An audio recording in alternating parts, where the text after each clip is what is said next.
बोलो जयकारा। बोलो मेरे श्री गुरु महाराज की जय। बोलो श्री सतगुरुदेव भगवान की जय। बोलो श्री परमहंस दयाल जी महाराज की जय।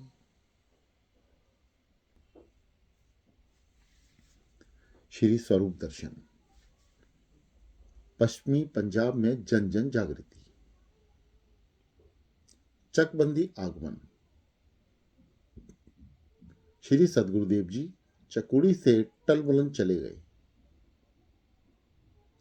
वहां काफी समय विराजमान रहकर श्री महाराज जी सन 1926 के शुरू में अपने वचन अनुसार गांव चकबंदी जिला झंग में पधारे। प्रेमियों की प्रेम प्रतीक्षा प्राप्त हुई। प्रेमियों की प्रेम प्रतीक्षा समाप्त हुई। उनको वैसी ही प्रसन्नता प्राप्त हुई जैसी प्रसन्नता भगवान श्री राम जी के अयोध्या लौटने पर नगर निवासियों को हुई थी। कहने को श्री महाराज जी के इन लोगों ने पहली बार दर्शन किए, किंतु सभी के हृदयों में विश्वास था कि श्री महाराज जी एक साधारण महात्मा अथवा साधु नहीं बल्कि सच्चिदानंद पूर्ण ब्रह्म है। श्री महाराज जी के आगमन से यहाँ दिन रात सत्संग का उपदेश की अमर सरिता बहने लगी। स्वामी निजात्मानंद जी इन लोगों के हृदय में प्रेम चिंगारी तो पहले ही लगा गए थे। श्री महाराज जी के परम पवित्र दर्शन करके उस प्रेम की अद्भुत रूप दिखाया। दूर दूर से संगत श्री महाराज जी के दर्शन करने आने लगी। जाति धर्म और संप्रदाय के भेद को भुलाकर हिंदू मुसलमान सभी धर्मों के अनुयायी श्री महाराज जी से भक्ति योग का निष्पक्ष सत्संग सुनकर आनंदित होने लगे। अंतर्यामी सदगुरु जी ने सभी के संशय भ्रम दूर कर दिए। किसी को कुछ पूछने की जरूरत ही नहीं पड़ी। पंडित मोहनलाल जी की शंका समाधान। इस प्रकार श्री महाराज जी चकबंदी में पधारे हुए एक सप्ताह बीत गया। तब एक दिन पास के गांव रजुआ से पंडित मोहनलाल जी श्री महाराज जी के पावन दर्शन करने चकबंदी आए। वहां यह बात स्मरण रहे कि पंडित मोहनलाल जी पहले चकबंदी से भक्त बसंता राम जी मल्होत्रा के निवास स्थान पर स्वामी निजात्मानंद जी के दर्शन किए थे। भक्त बसंता राम जी ने स्वामी जी को पंडित मोहनलाल जी का परिचय देते हुए बताया था, स्वामी जी ये रजुआ निवासी विद्वान पंडित हैं। स्वामी जी इन्हें मिलकर बहुत खुश हुए। इस घटना के कुछ दिन बाद स्वामी जी से इनका दोबारा भेंट चकबंदी की एक धर्मशाला गुरुद्वारा के उद्घाटन अवसर पर हुई। स्वामी जी ने वहां एक भजन बोला जिसकी पहली पंक्ति यह है, मेरा पिया मुझे बतला दो कोई आन के मिला दो। ये भजन बोलते ही अपने प्यारे प्रीतम श्री सतगुरुदेव जी के बिरहा में स्वामी जी के नेत्रों से आंसुधारा बहने लगी। चकबंदी आने से पहले पंडित मोहनलाल जी ने श्री राधा स्वामी मत का उपदेश लिया हुआ था। उनके अभ्यास में कुछ बाधा आ गई थी। उन्होंने संत मत की एक पुस्तक पढ़ी हुई थी जिसमें यह लिखा था कि यदि अभ्यास में कोई बाधा पड़ जाए तथा साधक किसी कारणवश अपने गुरु तक ना पहुंच सके तो उसको यदि आसपास सहयोग के ज्ञाता अभ्यासी संत मिल जाए तो उनसे अपनी रुकावट दूर करवा लेनी चाहिए। पंडित मोहनलाल जी ने रजुआ से चलने से पहले अपने मन में यह संकल्प किया था कि ए स्वामी जी के गुरुदेव, यदि मेरी बाधा दूर कर दोगे तो मैं आपको पूर्ण सद्गुरु मानूंगा। रजुआ से चलकर जब पंडित मोहनलाल जी चकबंदी पहुंचे तो उस समय इष्टदेव भगवान का दरबार लगा हुआ था। श्री महाराज जी अपने सत्संग में सुर्त शब्द अभ्यास, सहज समाधि तथा अनहद नाथ का वर्णन कर रहे थे। श्री महाराज जी के मुखारबिंद से इस प्रकार के गुण सत्संग को सुनकर पंडित मोहनलाल जी के मन में यह विश्वास हो गया कि श्री महाराज जी पूर्ण महापुरुष हैं। इनसे अपनी आध्यात्मिक उन्नति के विषय में पूछा जाना चाहिए। जिस समय सत्संग समाप्त हुआ तो श्री महाराज जी कहने लगे, यदि किसी प्रेमी ने कुछ पूछना हो तो भी मुझसे एकांत में समय लेकर पूछ सकता है। श्री महाराज जी के वचन सुनकर पंडित मोहनलाल जी बहुत प्रसन्नता हुई। उन्होंने प्रार्थना की, प्रभु मुझे समय चाहिए। ये बात सुनकर श्री महाराज जी हंसकर बोले, आप यहीं बैठें, हम अभी आपको अपने पास बुला लेंगे। तब जो कुछ आप पूछना चाहें पूछ लेना। पंडित मोहनलाल जी वहीं बैठे रहे और लगभग आधे घंटे के बाद श्री महाराज जी ने उन्हें अपने पास बुला लिया और बड़े प्रेम से पूछा, पंडित जी आप क्या चाहते हैं? फिर स्वयं स्वयं ही बोले, आपने अभी तक क्या कुछ किया है, सब हाल सुनाइए। पंडित मोहनलाल जी ने आज्ञा पाकर अपनी सारी राम कहानी कह सुनाई। दूसरे दिन सुबह जब सत्संग समाप्त हुआ और श्री महाराज जी के दर्शन बंद हो गए तो पंडित मोहनलाल जी ने मन ही मन विचार किया कि यदि श्री महाराज जी अंतर्यामी हैं तो मुझे बिना मेरे कहे ही एकांत में समय दे दें। घट घट की जानने वाले श्री गुरु महाराज जी ने उन्हें अपने पास बुला लिया। पंडित जी श्री चरणों में प्रणाम करके बैठ गए और मन ही मन अपनी अज्ञानता का पश्चाताप करने लगे। श्री महाराज जी से बड़ी लगन से लगभग 1 घंटे तक आप उनकी बातें सुनते रहे। फिर बोले, पंडित जी आप आज रात यहीं रहें, कल सुबह आपको फिर समय दिया जाएगा। श्री महाराज जी ने पंडित मोहनलाल जी से फरमाया, पंडित जी यदि आप मुझे गुरु मानोगे तो मैं आपकी उन्नति करवा सकता हूँ, यदि आपको मंजूर हो तो बताओ। उस समय पंडित मोहनलाल जी बाबू माधव प्रसाद साहिब जी महाराज दयाल बाग आगरा के उपदेशी थे। उनके मन में यह विचार था कि बिना गुरु बदले ही हमारा काम हो जाए, परंतु श्री महाराज जी तो अपनी पुरातत्व आत्मा को पहचानते थे। वे जानते थे कि यह मन का इसी माला का है, उसे एक ना एक दिन इसी गुरु दरबार में आना पड़ेगा। श्री गुरु महाराज जी के मन में अपने को गुरु कहलाने का शौक नहीं था, परंतु मर्यादा पालन करने हेतु उन्होंने पंडित जी को ऐसे शब्द कहे। श्री महाराज जी बोले, पंडित जी आप यहाँ रहो, आज शाम को भी आपको समय दिया जाएगा। जब शाम को पंडित जी श्री महाराज जी के पास पहुँचे तो श्री महाराज जी फिर वही वचन कहे, यदि आप मुझसे आध्यात्मिक उन्नति चाहते हो तो आपको मुझे गुरु मानना पड़ेगा। आप अच्छी तरह इस बात पर विचार कर लीजिए, कल सुबह फिर आपको समय दिया जाएगा। तीसरे दिन पंडित मोहनलाल जी ने फिर चरणों में हाजिर हुए तो श्री महाराज जी बोले, मुझे गुरु मनाने में आपको क्या ऐतराज है? उन्होंने प्रार्थना की, प्रभु बिना कारण मैंने अपनी कमाई की कमी से अपने गुरुदेव पर दोष रखा और उन्होंने मेरी आध्यात्मिक उन्नति नहीं की। इस पाप अथवा अपराध का फल मुझे भुगतना पड़ेगा। कहीं ऐसा ना हो कि वे मुझे शाप देकर बीमार कर दें या अंगहीन कर दें, जिससे मुझे सारी उम्र पछताना पड़े। पंडित जी के भोले भाले वचन सुनकर श्री महाराज जी मुस्कुराए। अच्छा पंडित जी, पहले आप ये बताइए कि यहाँ आने से पहले आप किस किस को मानते थे? पंडित मोहनलाल जी ने श्री चरणों में प्रार्थना करी, महाप्रभु गीता के कथानुसार मैं एक योग भ्रष्ट हूँ, क्योंकि 4 साल की उम्र में मुझे पूर्णिमा की रात को 12 बजे विचार आया कि गृहस्थी संसारियों से साधु महात्मा 1000 गुना अच्छे होते हैं, क्योंकि गृहस्थी दिन रात मेहनत करके अपना निर्वाह करता है और फिर चिंता में लीन रहते हैं। साधु लोग तो कोई काम नहीं करते और रोज हलवा बनाते हैं और खाते हैं। उन दिनों उदासी साधुओं की टोलियां हमारे गांव में आती थी। वे गुरु ग्रंथ साहिब का प्रकाश करके कीर्तन सोला इत्यादि पढ़ते थे। तब मैंने विचार किया कि साधु बनना अच्छा है। मैं उठा और तंबाकू पीने वालों के धुने में राख उठाकर अपने शरीर पर मल ली और अपनी धोती का लंगोट बना लिया। फिर सोचने लगा कि मैं गृहस्थियों से अच्छा हूँ, परंतु एक दूसरे विचार ने मेरे मन में उपदेश देते हुए कहा, भाई राख रमा कर साधु बनना मुश्किल है, क्योंकि साधु तो भजन में बहस किया करते हैं, किंतु तुम्हें कुछ भी नहीं आता, इसलिए तुम साधु नहीं बन सकते। उसी समय मेरी अंतरात्मा ने कहा, राम नाम तो तुम जानते ही हो, उसे जपो और साधु बन जाओ। बस मैं आधी रात को ही पूर्णिमा की चांदनी में राम राम जपता रहा और नींद आने पर सो गया। तब सवेरे उठकर मैंने अपने शरीर को देखा तो राख मली हुई थी, तो बहुत हैरान हुआ। पहले विचार आया कि कोई लड़का शरारत कर गया होगा, परंतु फिर याद आया कि रात को साधु बना था और फिर स्वयं ही राख मली थी। उस समय मेरे मन में विचार आया कि साधु महात्मा तो बहुत विद्वान और पढ़े लिखे होते हैं, परंतु तुम तो कुछ भी नहीं पढ़े लिखे नहीं हो। तब मैं एक पंडित जी के पास गया। उन्होंने मुझे दुर्गा माता का पाठ पढ़ाया। मैंने देवी के पाठ का नित्य प्रति करना शुरू कर दिया। पाठ करने से मेरे मन में काफ़ी शांति मिली।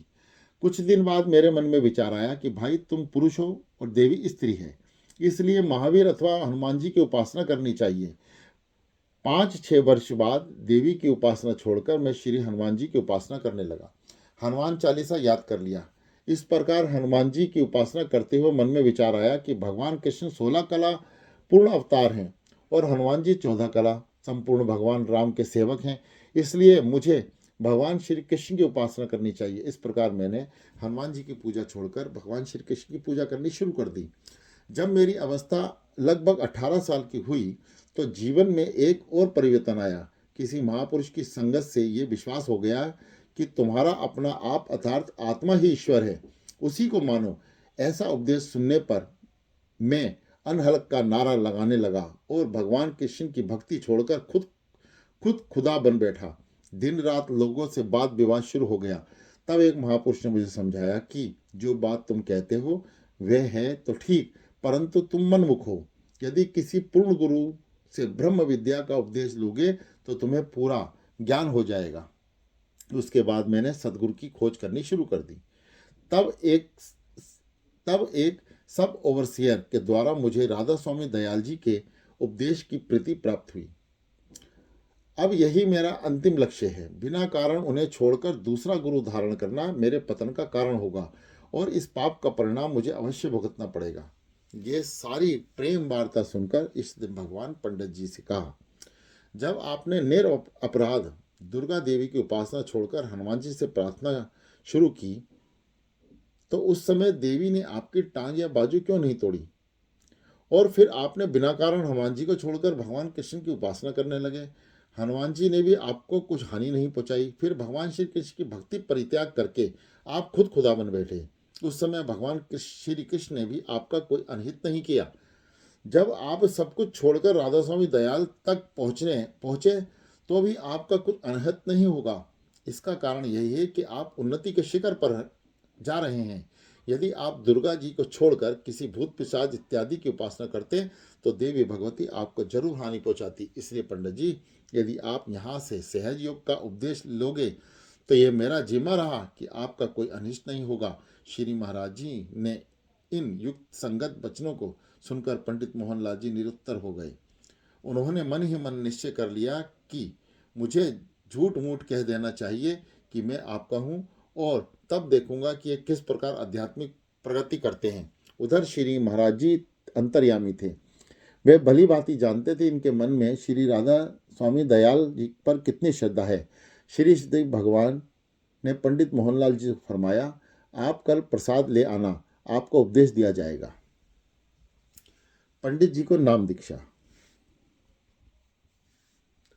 दूसरे दिन पंडित मोहनलाल जी बादाम अखरोट की कुछ गिरियां प्रसाद के रूप में ले आए।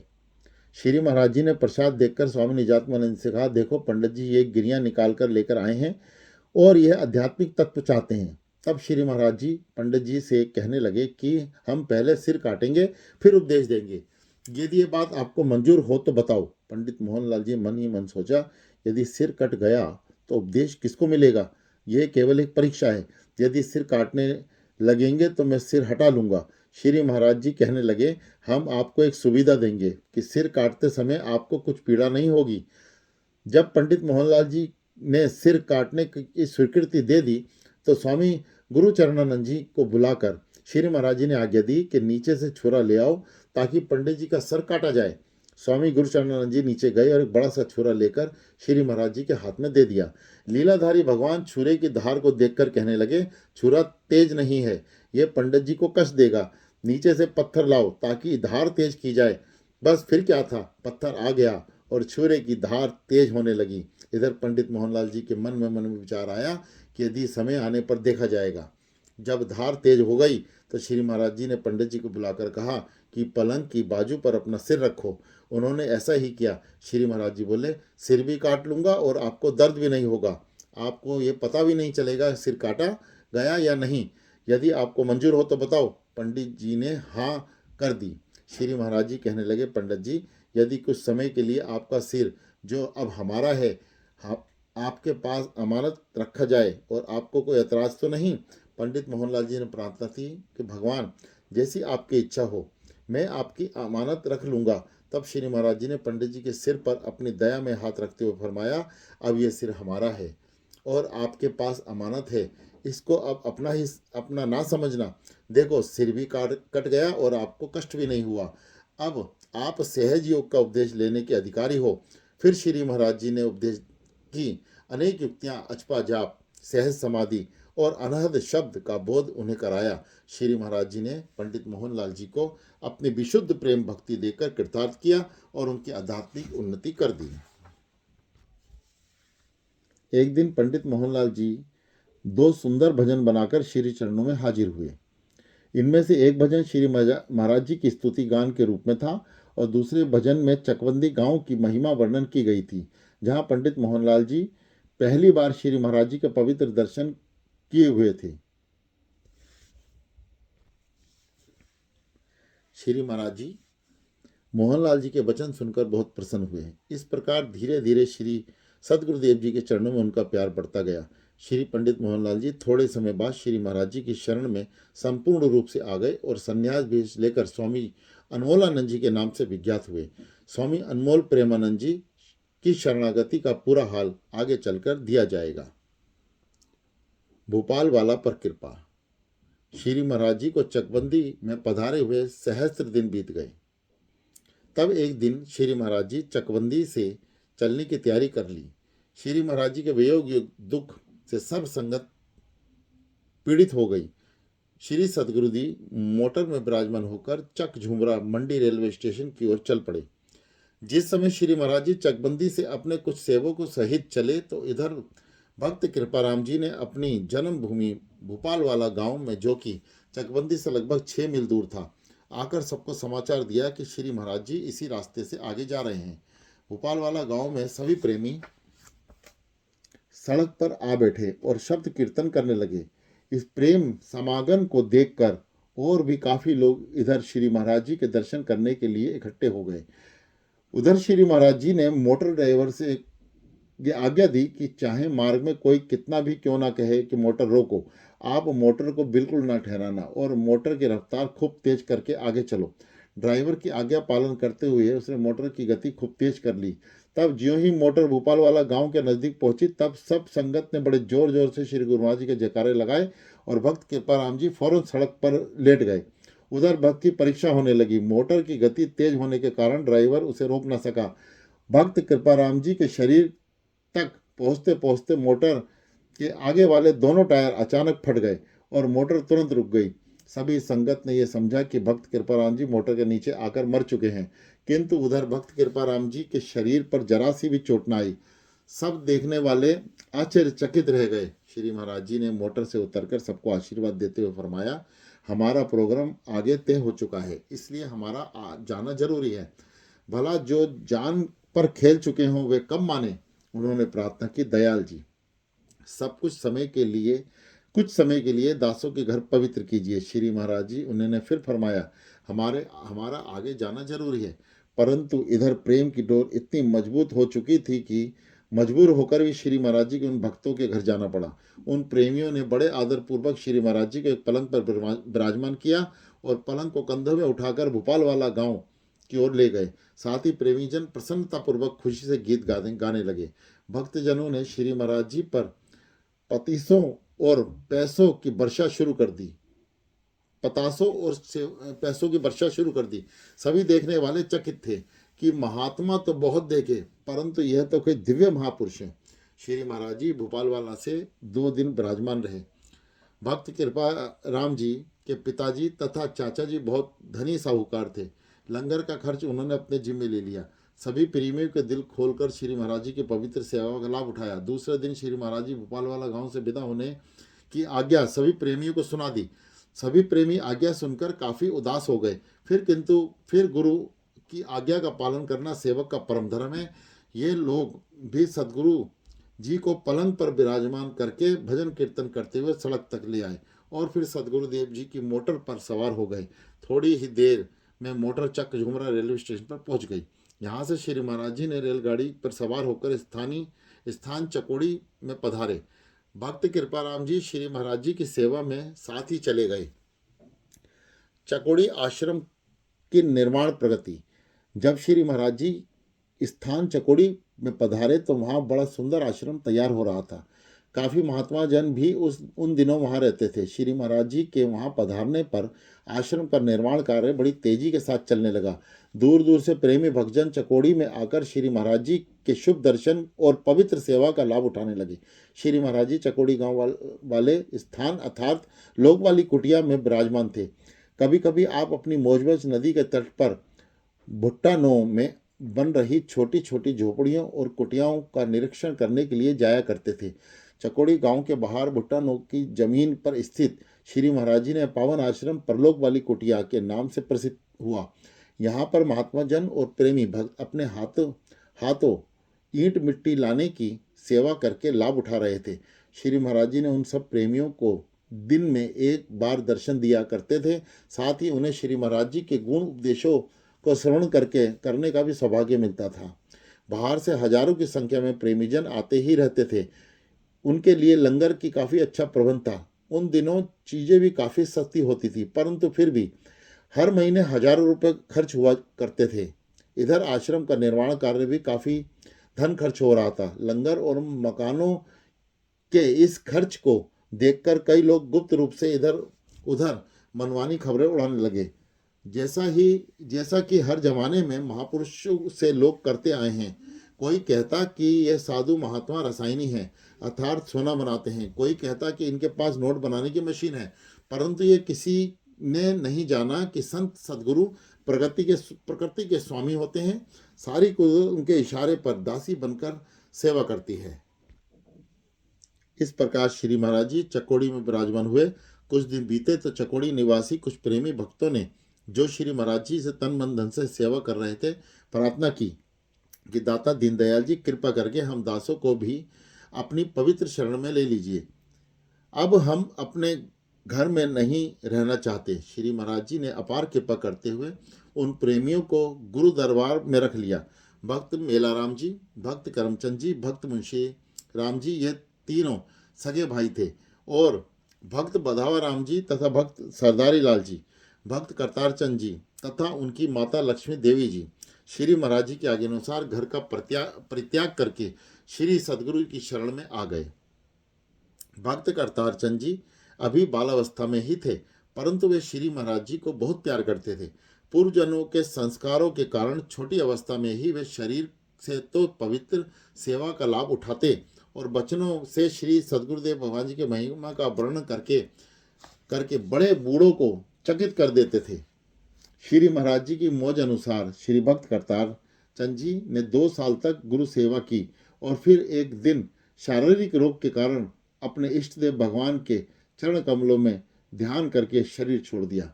इस घटना से कुछ दिन बाद उन भक्तों ने श्री महाराज जी से संन्यास भेज देने की प्रार्थना की। श्री महाराज जी ने उनका सच्चा प्रेम और विश्वास देखकर उन प्रेमियों को संन्यास भेज दे दिया। भक्त मेलाराम जी, भक्त करमचंद जी, भक्त मुंशी राम जी, भक्त बधवाराम जी तथा भक्त सरदारी लाल जी क्रमशः संन्यास भेज लेकर स्वामी हरप्रकाशानंद जी, स्वामी गुरुदर्शनानंद जी, स्वामी निज ध्यानानंद जी, स्वामी गुरु शब्दानंद जी और स्वामी सत ध्यानानंद जी के नाम से विख्यात हुए। इस प्रकार श्री महाराज जी ने सीमा प्रांत और उत्तर प्रदेश के समान पंजाब में भी शरणागति के उत्तम सिद्धांत को प्रचलित किया। लकी मरबस के समान चकोड़ी भी एक महान तीर्थ स्थल बन गया, जहाँ श्री महाराज जी के प्रेमी दूर दूर से दर्शन और सत्संग निमित्त आने लगे। कालांतर में चकोड़ी आश्रम ही एक महाराज जी का सत्संग मुख्य केंद्र बन गया, जहाँ हजारों की संख्या में श्री महाराज जी के चरण रज उपासक, महात्मा और श्रद्धालु, सेवक और प्रेमी रहने लगे। धीरे धीरे इस स्थान ने बड़ी उन्नति की। परमार्थ के इतने बड़े कार्य को देखकर कई बार सरकार की ओर से कई लोग श्री महाराज जी के दर्शन करने के बहाने गुप्त रोग से आकर रोज खोज करने लगे कि यहाँ कैसा अद्भुत खेल है। जैसा सूर्योदय होने पर रात्रि के अंधकार नष्ट हो जाता है, ठीक इसी प्रकार अज्ञानी व्यक्ति अपनी अज्ञानता के कारण दुखी होने लगे। वे लोग श्री महाराज जी के पावन यश को सहन ना कर सके और अनेक प्रकार से निंदा करने लगे, परंतु समदर्शी श्री महाराज जी किसी से कुछ ना कहते थे। इसके विपरीत श्री महाराज जी ने अपनी दया भाव उन पर सदा के लिए बनाए रखा। श्री महाराज जी की परम संत कबीर जी के समान ही निंदक का आदर सम्मान किया करते थे। निंदक दूर न कीजिए, रखिए आदर मान, बिना परिश्रम भाव से आन मिले भगवान। निंदक मेरा ना मरे, जीवे आदि जुगादि, कबीरे सदगुरु पाया, निंदक के प्रसादी। श्री महाराज जी कहा करते थे कि जो लोग हमारी निंदा करते हैं वे, यह उनकी इच्छा, परंतु हमने तो दया दृष्टि करनी है। बुरे के साथ बुरा व्यवहार करना महात्माओं का काम नहीं। श्री रामचरितमानस में भगवान शिव पार्वती के प्रति कहते हैं, उमा संत की यही बड़ाई, मंद करत पे करे भलाई। श्री महाराज जी स्वयं उपरोक्त भाव और व्यवहारिक रूप देते हुए उनका फरमान था कि जो लोग आप अपनी अज्ञानतावश हमारी निंदा करते हैं, जब हमने उनका कुछ नहीं बिगाड़ा तो वे भी हमारा कुछ नहीं बिगाड़ते, तो फिर हम उन पर क्रोधित होकर शाप क्यों दें। वे लोग तो निंदा करते हैं, परंतु निंदा स्तुति का रूप धारण कर लेती है, क्योंकि लोग निंदा सुनकर तमाशा देखने आते हैं और यहाँ आकर जब उन्हें सत्यता का ज्ञान होता है तो वे प्रभावित होकर अनुयायी बन जाते हैं। कभी कभी श्री महाराज जी कहा करते थे, निंदक हमारी सेवा कर रहे हैं। इस प्रकार श्री महाराज जी का पावन यश फैलता चला गया। सिंध में दर्शन। श्री महाराज जी के अनन्य प्रेमी स्वामी बैरागानंद जी श्री सदगुरुदेव जी के आज्ञा अनुसार श्री सिंध प्रांत में यहाँ के प्रेमियों को मोह निद्रा से जगाने के लिए गए हुए थे। काफी समय सिंध में सत्संग प्रचार करके स्वामी बैरागानंद जी श्री चरणों में चकोड़ी हाजिर हुए। स्वामी बैरागानंद जी ने श्री महाराज जी को सिंध में प्रेमियों को दर्शन देने की प्रार्थना की। श्री महाराज जी ने उनकी विनती स्वीकार कर ली और सन 1927 में सिंध प्रांत में स्थान लक्की, जिला सखर, स्थान गरेला, जिला लड़काना और दूसरे कई नगरों में प्रेमी जनों को अपने शुभ दर्शन और अनमोल सत्संग से कृतार्थ किया। श्री महाराज जी के साथ सेवा में स्वामी रोशनानंद जी और स्वामी श्री गुरुचरणानंद जी तथा भक्त चमन लाल जी सिंध गए। लगभग 2 महीने सिंध प्रांत के विभिन्न नगरों और गांवों में सत्संग प्रचार करके श्री महाराज जी चकोड़ी आश्रम लौट आए। मलपुर गोजरा में आगमन। इस बीच लायलपुर और झंग क्षेत्र के प्रेमियों ने श्री चरणों में अनेक प्रार्थना पत्र दर्शन निमित्त भेजे। कुछ दिन बाद उन प्रेमियों की विनती को स्वीकार करके श्री महाराज जी, स्वामी निजात्मानंद जी और कई महात्माओं के साथ चकोड़ी से चलकर रेलवे स्टेशन सारलवाला, जिला लायलपुर में आकर गाड़ी से उतरे। श्री महाराज जी के स्वागत के लिए प्रेमी जन बहुत अधिक संख्या में स्टेशन पर पहुंचे हुए थे। मलपुर गोजरा वाले भक्त राधा कृष्ण जी भी श्री महाराज जी के स्वागत निमित्त स्टेशन पर आए हुए थे। श्री महाराज जी ने भक्त राधा कृष्ण जी के प्रेमवश उनके साथ गोजरा जाना मंजूर कर लिया। वहां से तांगों पर सवार होकर श्री सदगुरुदेव जी गोजरा पधारे। श्री महाराज जी के आगमन से सब संगत खुशी से फूली न समाई। थोड़े ही समय में यह शुभ समाचार समीप के गांवों में पहुंच गया। सभी प्रेमी घर से कार्य व्यवहार छोड़कर श्री दर्शनों में के लिए गोजरा आने लगे। कृपा की प्रथम करण। दूसरे दिन दास के गांव भकड़ेवाली के प्रेमियों को श्री महाराज जी के आगमन का पता चला। भकड़ेवाली के सब संगत परम प्रसन्नता और उल्लास पूर्वक श्री सदगुरुदेव जी के पावन दर्शन करने के लिए आई। दास भी संगत में शामिल था। इस प्रकार हृदय सम्राट प्राणाधार दाता दीनदयाल जी के दास को प्रथम दर्शन 20 मगर संवत 1983 विक्रम में तदनुसार दिसंबर सन 1927 के शुभ दिन हुए। श्री महाराज जी की कृपा की प्रथम किरण इस दास पर उस दिन पड़ी। प्रभात का समय था। भक्त राधा कृष्ण जी के निवास स्थान पर श्री महाराज जी एक कमरे में सुंदर आसन पर विराजमान थे। कमरे में उस समय कोई दीपक भी ना था। दास को श्री महाराज जी के दर्शन करने की परम अभिलाषा थी। जिस समय दास की बारी दर्शन करने की आई तो खुशी दिल में ना समाई। कमरे के अंदर जाकर जब श्री महाराज जी के दिव्य दर्शन चिरकाल के प्यासे नेत्रों ने किए तो दिल में समा न सकी और अपने आंसुओं का रूप धारण करके हृदय से बाहर आकर आना शुरू कर दिया। कमरे के अंदर एक श्वेत प्रकाश का आभा फैली हुई थी। चकित हुई आंखें अभी श्री सदगुरुदेव जी के सुंदर मुखार मंडल की ओर निहारती थी तो कभी उस प्रकाश की ओर देखती थी कि यह प्रकाश कहाँ से आ रहा है। ऐसा महसूस होता था कि शरद पूर्णिमा के चंद्रमा से भी अधिक सुंदर मनोहर रूप वाले श्री गुरु महाराज जी विराजमान हैं। श्री महाराज जी के आसन के समीप स्वामी निजात्मानंद जी खड़े थे। दास ने उनसे पूछा, स्वामी जी क्या यही गुरु महाराज जी हैं? उन्होंने उत्तर दिया, हाँ यही हमारे मालिक हैं। उस समय दास को ऐसा महसूस हुआ कि साक्षात पार ब्रह्म परमेश्वर मानव रूप में विराजमान है, और दिल में यही भाव उठा कि ना जाने श्री महाराज जी कब से बिछड़े मिले हैं। नेत्रों के चीर साधना पूरी हुई, यह सुंदर स्वरूप आंखों के द्वारा हृदय सिंहासन पर विराजमान हो गया। जिस घर में अर्थात जिस परिवार में 14 वर्ष बीते थे, वे एकदम बेगाना सा लगने लगा। कुछ क्षण बाद हृदय सम्राट सदगुरु दयाल जी ने अपने श्री मुख से दूसरों को दर्शन का अवसर देने के लिए दास को बाहर जाने की आज्ञा दी। तो दास के दिल का तड़पने लगा। दिल का सौदा तो उसी समय हो गया। बड़ी मुश्किल से गुरु आज्ञावश बाहर जाना पड़ा।